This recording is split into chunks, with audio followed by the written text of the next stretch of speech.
Welcome back to Cypress Academy PSoC 6 101. In the Chapter 3 videos, I will show you how to add BLE connectivity to the robotic arm project that we've been working on. That will include both adding BLE to the main controller as well as building a remote control. Don't worry, we'll start simple and then build up from there. So let's get started. For this lesson, you will need either a BLE-enabled smartphone and an app from Cypress called CY Smart, or the PC version of CY Smart, as well as the CY Smart BLE USB dongle that's included in your PSoC 6 BLE Pioneer Kit. Whichever version of the CY Smart application you choose will be used to read and write the BLE control signals to the PSoC 6 BLE robotic arm. In this video, I'll build the equivalent of the Hello World project, actually the blinking LED project for Bluetooth Low Energy. That example is also known as the Find Me project. Let's start by creating a project called 3.1 BLE Find Me. This project will have one task for BLE, which we'll call BLE task. It will manage, get this, the BLE, and it will run all of the required stuff to be an immediate alert service, or IAS. The immediate alert service is specified by the Bluetooth Special Interest Group and is a simple peripheral that you can tell to be in high alert, mild alert, or no alert. Think of a tag that you could attach to your car keys. When you lose them, you could get on your phone and set the flag into one of those three states. For example, it could beep and flash in high alert, it could just flash in mild alert, and it could be totally off in the no alert state. I'm going to use printf and FreeRTOS, so change the build settings to enable both of those libraries, just like almost every chapter so far. In FreeRTOS.h, turn off the warning, increase the heap size, enable semaphores, and modify the syscall priority. Once you've done that, let's edit the schematic. First, add the BLE component, then add a UART component, then 4 digital output pins, one for LED 9 to indicate a connection, one for the red, green, and blue LEDs to represent the 3 alert levels, none, mild, and high. Go ahead and change the name of the digital output pins to LED 9, red, blue, and green, and set their initial state to high, also known as off. Then set the last output pin to be named green and set its output state to low, which will cause the green LED to be on by default, indicating the initial state of no alert. Once you've done that, let's go ahead and assign the pins in the DWR. First, the UART to be P50 and P51. Then blue is P11.1, green is P11, LED 9 is P13.7, and finally the red is P03. Now we need to configure the BLE. This device is going to be a gap peripheral that accepts one connection. As I have talked about earlier, one of the cool things about PSoC 6 is that it has 2 cores. Remember, a CM4 and a CM0+. Our BLE implementation will let you run the controller part of the BLE stack on the CM0+, and the rest of the BLE stack on the CM4. To do this, you just need to select dual core. Once you've done that, let's edit the GAT settings. The immediate alert service is specified by the Bluetooth SIG. We made it easy for you to add into your project. Just right-click on the server and select Add Service, then Immediate Alert. Now that our GAT database is set up, we can configure the gap settings. First, let's name this device Find Me, then set up the advertising settings. Let's pick General Discovery Mode and no timeout on the advertising. Now let's configure the advertising packet to have the name of the device as well as the service UUID of the alert service. That's it for the schematic. Now you need to run build application to bring in all of the middleware and set up all of the connections. In order to make this work, you're going to do something new. That is, you're going to edit the cm0p.c. In this file, I need to start the BLE by calling cyble start. Then in the main loop, I need to call cyble process events. With all of that done, we're now ready to edit the main cm4.c to have the main loop of the BLE firmware. First, let's set up the includes: project.h, standard.io.h, freertos.h, task.h, semaphore.h, and limits.h.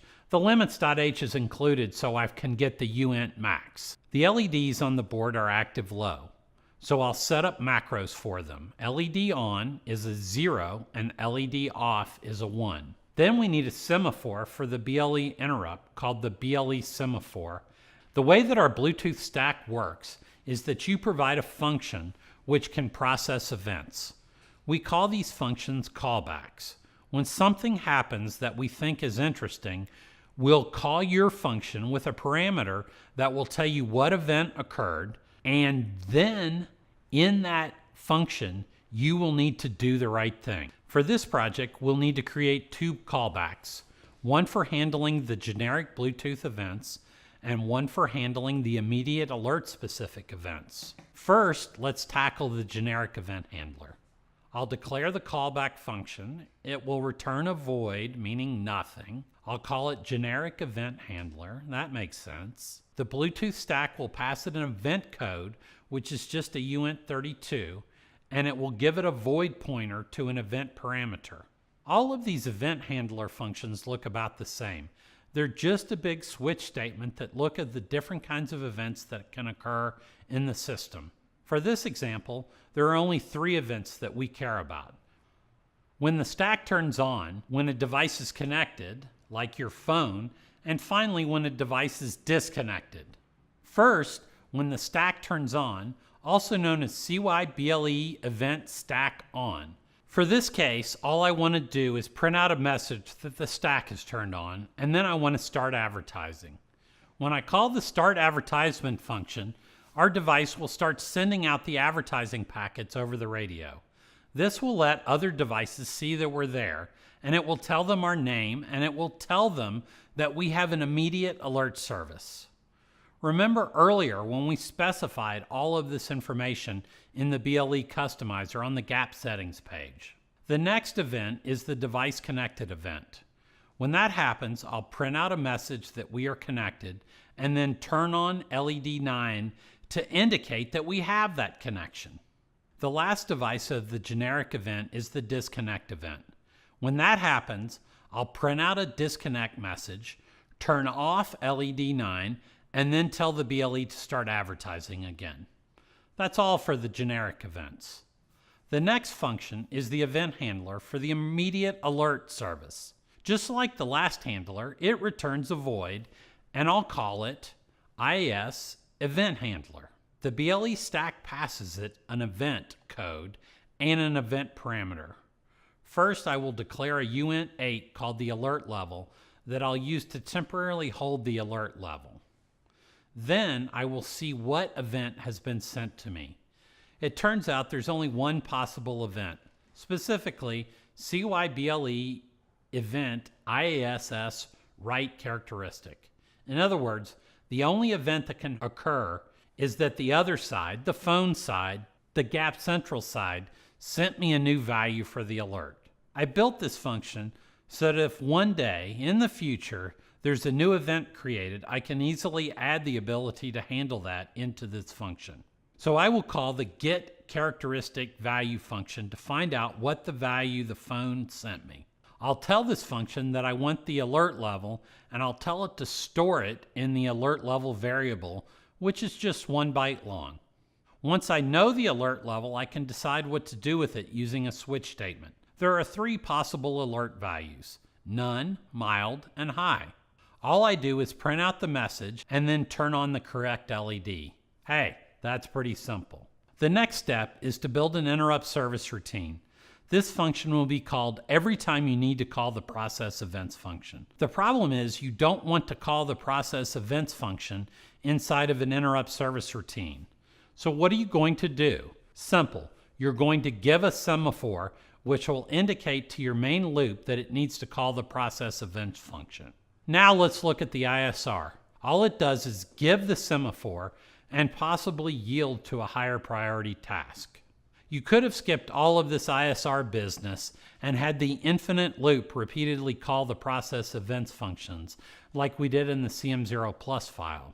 The problem with that is most of the time it wouldn't do anything and as such would be a complete waste of CPU time. Really, we'd rather only call this function when there's something to do. The next part of this system is the main BLE task.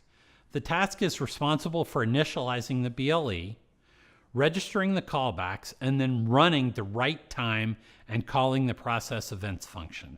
So declare the task, then print out a message that the BLE task has started, initialize the semaphore that will be used in the ISR, then start the BLE stack and register the generic event handler callback function.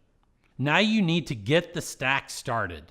This requires a number of events to be processed, so we'll just have that in a while loop that runs until all of the process events have happened. Once the stack is on, we can register that we want callbacks when something needs to be done by giving the ISR. And we want to be called back when the immediate alert service is written, so we register that callback function as well. Finally, we build the infinite loop.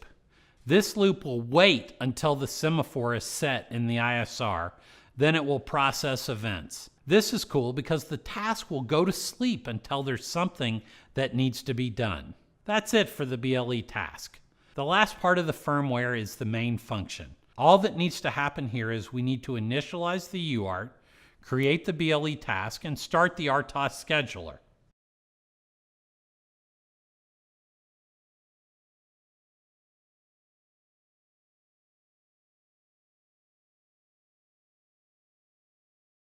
Now we can build, program, and test this thing.